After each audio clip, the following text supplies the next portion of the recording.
अस्सलाम वालेकुम नाज़रीन किराम, मैं हूं आपका होस्ट अयाज अहमद। नाज़रीन किराम, हिंदुस्तान और पाकिस्तान के दरमियान लड़ाई का दूसरा मरहला शुरू हो चुका है और इस मरहले के अंदर हिंदुस्तान ने पाकिस्तान के शहरों में ड्रोन्स भेजे हैं। उन ड्रोन्स के साथ क्या किया गया है और उन ड्रोन्स के आने का मकसद क्या था, इसके ऊपर बात करेंगे।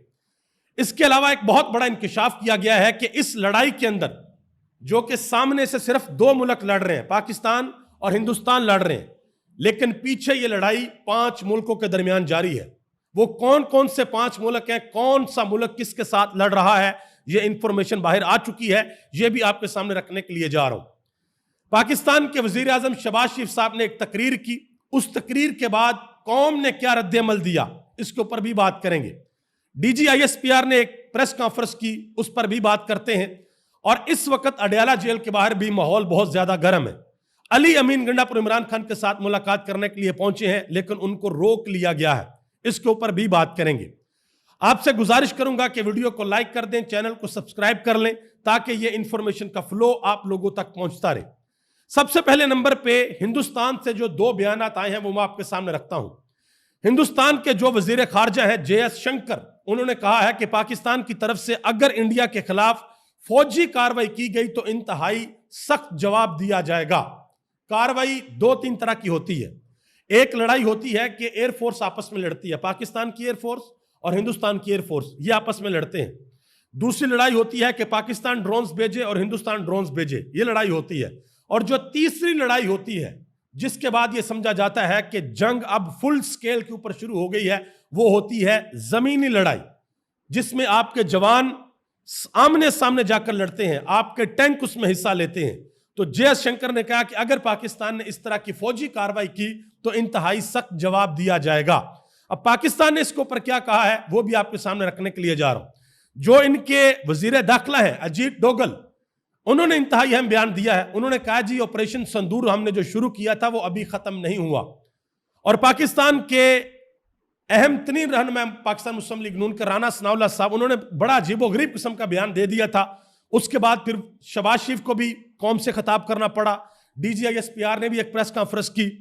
राना सनाउल्लाह ने कहा था कि जी हमारी कमिटमेंट हो गई है, इस हुकूमत की कमिटमेंट हो गई है, हमने दुनिया के साथ बात कर ली है और आर्मी चीफ भी ऑन बोर्ड है कि अगर इंडिया ने हमारे ऊपर अब दोबारा हमला ना किया तो हम हमला नहीं करेंगे, हम जिम्मेदारी का सबूत देंगे। अब इंडिया ने दोबारा हमला कर दिया भाई, पाकिस्तान के अंदर ड्रोन्स आ गए हैं। कहां कहां पर आए हैं वो तफसीलात आपके सामने रखने के लिए जा रहा हूं। पहले जरा ये सुन लें कि जो 5 मुल्क हैं जिनके दरमियान ये लड़ाई जारी है वो कौन कौन से मुल्क हैं। एक है पाकिस्तान, दूसरा हिंदुस्तान, तीसरा अमेरिका, चौथा इसराइल और 5वां हमारा हमसाया चाइना। एक तरफ 3 मुल्क हैं, इसराइल, हिंदुस्तान और अमेरिका, और दूसरी तरफ 2 मुल्क हैं, पाकिस्तान और चाइना। मुशाहिद हुसैन सैयद ने आसमा शराजी के शो में इस हवाले से अहम तरीन बात की है और पाकिस्तान के मीडिया पे यह बात सिर्फ इन्होंने की है और किसी ने यह बात नहीं की। तो इसको जरा सुनिएगा, यह बहुत इंपॉर्टेंट चीज है। उन्होंने कहा कि पाकिस्तान और हिंदुस्तान के दरमियान लड़ाई का जो पहला राउंड हुआ, जो पहला फेज हुआ, जिसमें भारत के हथियारों ने सरहद पार नहीं की, यह मिसाइलों की जंग थी। उन्होंने कहा कि यूं कहिए कि यह चीनी जंगी टेक्नोलॉजी का मगरबी जंगी टेक्नोलॉजी से मुकाबला था, जिसमें चीनी टेक्नोलॉजी जीत गई है। पाकिस्तान ने JF-17 थंडर और J-10C जहाजों और PL-15 मिसाइलों का इस्तेमाल किया, जो कि चीनी साख्ता है, जो चाइना ने पाकिस्तान को दिए हुए हैं। उन्होंने कहा कि जो पाकिस्तान ने भारतीय जहाजों को जाम किया, यानी कि उनके सिस्टम को जैम कर दिया, यह चीनी टेक्नोलॉजी से किया। और 5 भारतीय जहाज जो हमने गिराए हैं, यह भारत को बहुत बड़ा अपसेट है। यह बात की है मुशाहिद हुसैन सैयद ने। इसके अलावा आगे जरा आए, हमारे वजीर दिफा ख्वाजा आसिफ साहब, उन्होंने CNN के ऊपर एक इंटरव्यू दिया बेकी एंडरसन को, और बेकी एंडरसन ने सवाल पूछा कि पाकिस्तान ये क्लेम कर रहा है कि हमने हिंदुस्तान के 5 जहाज गिरा दिए हैं, सबूत किधर है, सबूत दे हमें कि आपने जहाज गिराए हैं। तो आगे से ख्वाजा आसिफ साहब, मैंने पहले भी बड़ी दफा गुजारिश की है, बहुत से लोग ये गुजारिश करते हैं कि खुदा का वास्ता ऐसे लोगों को इंटरनेशनल मीडिया के ऊपर बैठाया करें जो वहां पर जाकर उस माहौल के मुताबिक बात कर सकें, जो पाकिस्तान का इमेज आलमी दुनिया के सामने रख सकें, जो हमारा मौकफ आलमी दुनिया के सामने रख सकें। वहां पे ख्वाजा आसिफ साहब ने जवाब क्या दिया जब पूछा गया कि बताएं आपने कहां पर मारे हैं 5 हथियार भारत के, तो ख्वाजा आसिफ ने कहा देखें जी, ہندوستان کا میڈیا رپورٹ کر رہا ہے, ہندوستان کا سوشل میڈیا رپورٹ کر رہا ہے, ہندوستان کا میڈیا اور سوشل میڈیا تو اور بھی بہت کچھ رپورٹ کر رہا ہے, تو کیا اس کو بھی ہم سچ مان لیں؟ آپ کو یہ بتانا چاہیے تھا کہ ہم نے کس طریقے سے ان کے جہازوں کو مارا ہے, آپ کو بتانا چاہیے تھا کہ ہم نے کس ٹیکنالوجی کا استعمال کیا ہے. سی این این چینل کے اوپر آپ بیٹھے ہوئے ہیں, آپ کو بتانا چاہیے تھا کہ سی این این کو ہی فرانس کے ایک انٹیلیجنس اہلکار نے بتایا ہے کہ رافیل طیارہ پاکستان نے ہندوستان کے اندر مار گرایا ہے. لیکن جناب محترم عزت مآب پتہ نہیں کس طریقے سے بات کرتے ہیں. امید ہے کہ اب جب کبھی جائیں گے تو صحیح طریقے سے بات کریں گے. آگے آ جائیں جی. D G S P R نے کل رات کو ہنگامی صورتحال میں ایک پریس کانفرنس کی. انہوں نے کہا کہ پاکستان کی فوج اپنی عوام کو یہ بتانا چاہتی ہے کہ ہم اپنے معصوموں کا بدلہ لیں گے, خون کے ایک ایک قطرے کا حساب لیا جائے گا. اور یہ پریس کانفرنس رانا ثناءاللہ کے بیان کے بعد کی گئی ہے, جب انہوں نے کہا تھا کہ جی بس اب معاملہ ٹھنڈا ہو گیا ہے. اور ابھی تک جو اطلاعات آ رہی ہیں, پاکستان کے اندر 31 شہادتیں ہو چکی ہیں اور 57 لوگ جو ہیں وہ زخمی ہیں. ہم نے جنازے پڑھے ہیں. ہندوستان تو بتائے گا پوری دنیا کو کہ دیکھو ہم نے ان کے لوگ, وہ تو کہتے جی ہم نے دہشت گردوں کے ٹھکانوں کے اوپر حملہ کیا اور وہ ہمارے جنازے دکھائے گا, لیکن ہمارے پاس دکھانے کو کیا ہے, یہ بڑی اہم بات ہے. اب ذرا آ جائیں جو ہندوستان نے پاکستان کے اندر ڈرونز بھیجے ہیں. ابھی تک اطلاعات کے مطابق جو ڈرونز آئے ہیں 12 ڈرونز آئے ہیں جو آفیشیل نمبر ہے. ویسے جو سرکولیٹ باتیں کر رہی ہیں وہ 25 ڈرونز کی ہیں, لیکن جو آفیشیل نمبر ہے وہ 12 ہے. اور یہ کہا جا رہی جی 12 کے 12 ڈرونز کو پاکستان نے گرا دیا ہے. اب یہ ڈرونز آئے کہاں پر ہیں؟ لاہور کے اندر والٹن کے علاقے تک ڈرون پہنچ گیا, راولپنڈی کے اندر ڈرون پہنچ گیا, اور علاقوں کے اندر ڈرون پہنچ گئے. اب میں صرف راولپنڈی کے بارے میں آپ کو بتا دیتا ہوں. راولپنڈی کے اندر ڈرون پہنچنے کا مطلب ہے کہ اگر یہ واگا والی سائڈ سے ڈرون آیا ہے تو 328 کلومیٹر کا سفر طے کر کے آیا ہے, اور اگر کشمیر والی سائڈ سے آیا ہے تو 79 یعنی کہ تقریباً 80 کلومیٹر کا سفر طے کر کے ڈرون آیا ہے. اب راولپنڈی میں پاکستان کا سب کچھ ہے. راولپنڈی میں ہماری فوج کا ہیڈ کوارٹر ہے. راولپنڈی کے اندر پاکستان کا سب سے مقبول لیڈر عمران خان اڈیالہ جیل کے اندر قید ہے.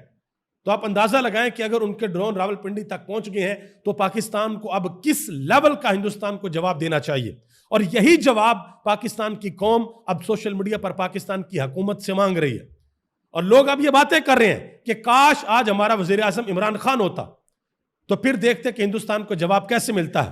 جو بہادری ہوتی ہے نا وہ لیڈر کے اندر ہوتی ہے. کل جو شہباز شریف صاحب نے تقریر کی, اس تقریر کے بعد آپ سوشل میڈیا کے اوپر رد عمل چیک کر لیں, سامنے پرومپٹر کے اوپر رکھ کر تقریر کی ہے اور اس میں بھی الفاظ ساتھ نہیں دے رہے, یعنی کہ آواز دل سے نہیں نکل رہی, عوام کے ساتھ آپ کنیکٹ نہیں کر پا رہے. یہ بڑی امپورٹنٹ چیز ہوتی ہے.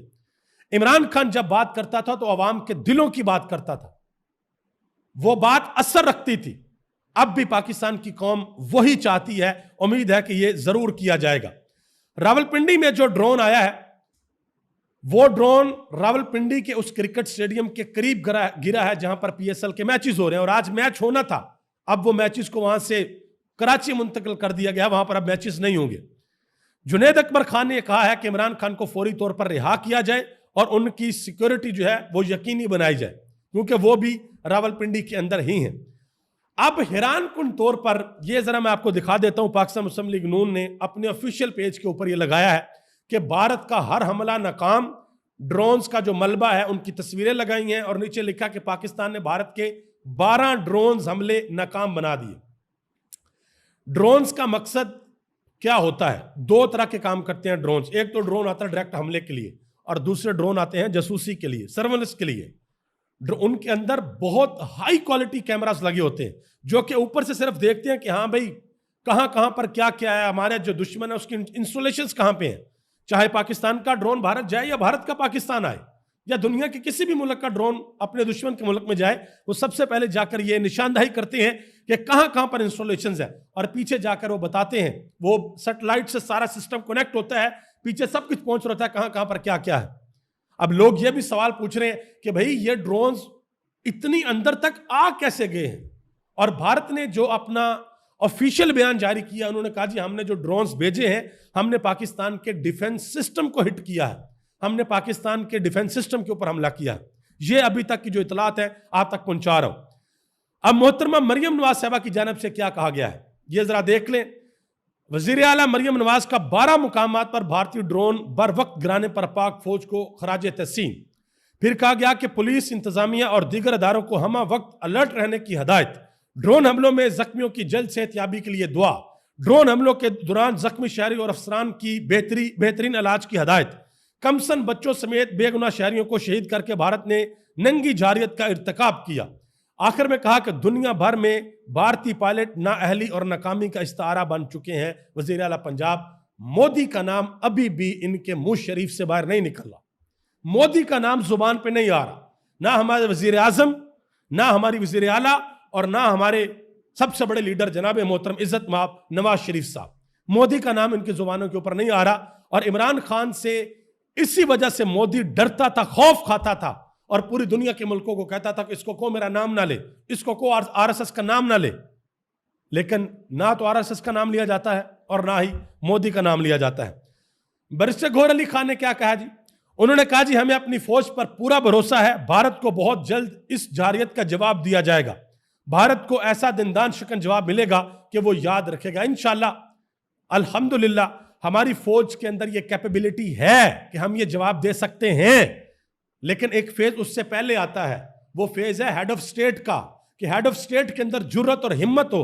हमारे वजीर आजम के अंदर जुर्रत और हिम्मत हो कि वो कहे कि मारो, जिस तरीके से इमरान खान ने कहा था कि गिराओ इनका जहाज नीचे, और अगले 2 मिनट में हमने अभिनंदन को नीचे उतार लिया था। वो वाली हिम्मत, वो वाली जुर्रत, वो वाला हौसला अब हमें दोबारा चाहिए। आगे आ जाए जी, और जो इंफॉर्मेशन है वो अब तक पहुंचा देता हूं। अब जो लोग बातें कर रहे हैं ना, वो बड़ी सख्त और चुभी हुई बातें हैं। ये समीना पाशा ने एक बात की है, कहती हैं कि कुछ बेवकूफ समझते थे कि जंग के माहौल में लोग इमरान खान को भूल जाएंगे। आज सबसे ज्यादा जिक्र इमरान खान का ही हो रहा है। लोग उसको याद कर रहे हैं, उसकी हिफाजत के लिए परेशान हो रहे हैं, उसकी रिहाई का मुतालबा कर रहे हैं और उसके पीछे खड़े होकर दुश्मन को मुंह तोड़ जवाब देना चाहते हैं। ज़रताज गुल वजीर ने कहा कि अगर आपसे नहीं होता तो अडयाला जेल जाकर इमरान खान को बाहर निकालें, कौमी यकजहती का मुजाहरा करें और देखें फिर क्या होता है। फिर देखना इमरान खान जवाब किस तरीके से देता है। यह खतून साफी हैं महविश खान, वो कहती हैं कि इंडिया से तहरीके इंसाफ समझ कर ही बदला ले लो, ये आवाम की इल्तजा है। मजीद कहती हैं कि हम इतने अमन पसंद हैं कि ड्रोन गिरा रहे हैं मगर इंडिया को कोई जवाब नहीं दे रहे। इतने अमन पसंद हैं कि हमारे लोगों को शहीद कर दिया, हमारे मुल्क पर रात के वक्त हमला कर दिया, मजाइल मारे, लेकिन हम हमला नहीं कर रहे। अब ये आपके मुल्क की आवाम ये बातें कर रही है। साहबजादा हामिद रजा ने एक बड़ी अहम बात की। उन्होंने कहा कि खुदा का वास्ता है अब जिद छोड़ें और इमरान खान को बाहर लाएं। मोदी के यार मौजूदा हुक्मरानों ने कौमी सलामती को दाव पर लगा दिया है। हिंदुस्तान को जवाब देने की सलाहियत सिर्फ इमरान खान में है। पूरा पाकिस्तान इस वक्त हिंदुस्तान ड्रोन्स की जिद में है। किधर है नवाज शरीफ, किधर है शहबाज शरीफ, कहां पर है मरियम नवाज? उन्होंने कहा कि हम कहते थे कि यह नवाज शरीफ फौज से बदला लेगा मगर किसी ने नहीं सुनी। फौज के बहादुर जवान और कौम शहीद हो रही है और जख्मी हो रहे हैं मगर बेहया हुक्मरान खामोश हैं। जो कुछ पाकिस्तान के साथ गुज़िश्ता 48 घंटे से हो रहा है, अब हमें सिर्फ और सिर्फ हिंदुस्तान की सिसकियां सुननी है। भाड़ में गए बैनुल अक़वामी कानून, हमें अपना इंतकाम लेना है। अभी हिंदुस्तान पर हमला करो और हिंदुत्व की सोच को तबाह करो। ये बातें हो रही हैं भाई, इस तरह का लोगों को ये जज्बात है। एक और साफी हैं कमर मकीन, वो कहते हैं कि इस बेइज्जती और इस बेगैरती से मर जाना बेहतर है। ये बातें हो रही हैं। अब एक और मिशन भी आपको पता कि जो हमारी हुकूमत है उसका सबसे बड़ा जो मिशन है वो अडयाला का मिशन है कि अडयाला के अंदर कोई ना चला जाए। आज जो लोग इमरान खान के साथ मिलने के लिए गए उनको नहीं जाने दिया गया। अली अमीन गंडापुर आए, उनको भी रोक लिया गया, पुलिस के साथ अलकलामी हुई और अभी ये रिपोर्ट किया जा रहा है कि अली अमीन गंडापुर ने मरियम नवाज को कहा कि अगर मेरी आज मुलाकात ना हुई तो फिर मैं देखता हूं कि तुम नथिया गली कैसे आती हो अपने घर में वहां पर, और अगर तुम वहां पर आ गई तो मैं समझूंगा कि तुम बहुत ज्यादा ताकतवर हो। तो अकल का, फहम का तकाजा यह है कि आपस की लड़ाइयां बंद करें, जाने दे, मिलने दे इमरान खान के साथ, कोई मसला नहीं होता, कुछ भी नहीं हो जाएगा। इमरान खान की बहनों की मुलाकात हो गई है, जो बाहर पैगाम आना था आ गया, इनको भी मिलने दे, कोई मसला नहीं है। असल फोकस हमारा हमारे दुश्मन के ऊपर होना चाहिए, उसके दांत खट्टे करने चाहिए, उनको मुंह तोड़ जवाब देना चाहिए। अभी तक इतना ही, आप सबका बहुत बहुत शुक्रिया। पाकिस्तान जिंदाबाद, पाकिस्तान के करोड़ों अवाम पाइंदाबाद।